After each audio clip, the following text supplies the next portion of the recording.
কিছু কিছু ভিডিওর নিচে মানুষের অনেক খারাপ খারাপ মন্তব্য দেখবেন। তো তারা কেন খারাপ মন্তব্য করে? পুরো একটা ভিডিও তারা দেখলো, দেখার পর একটা নেগেটিভ কমেন্ট ছুড়ে দিল।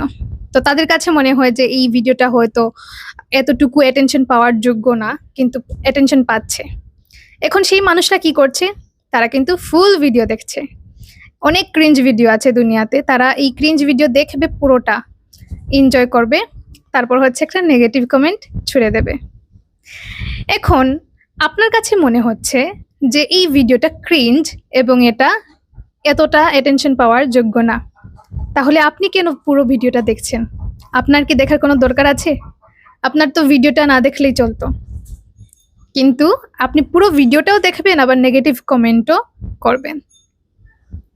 তো এটার দ্বারা কি বোঝায়?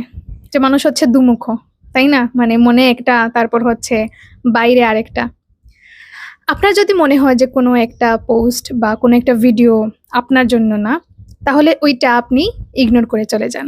আপনার দরকার নেই ওখানে কমেন্ট করার। আপনি যেহেতু চাচ্ছেন না এক টাইপের ভিডিও ওইরকম অ্যাটেনশন পাক, আপনি কেন দিচ্ছেন অ্যাটেনশন?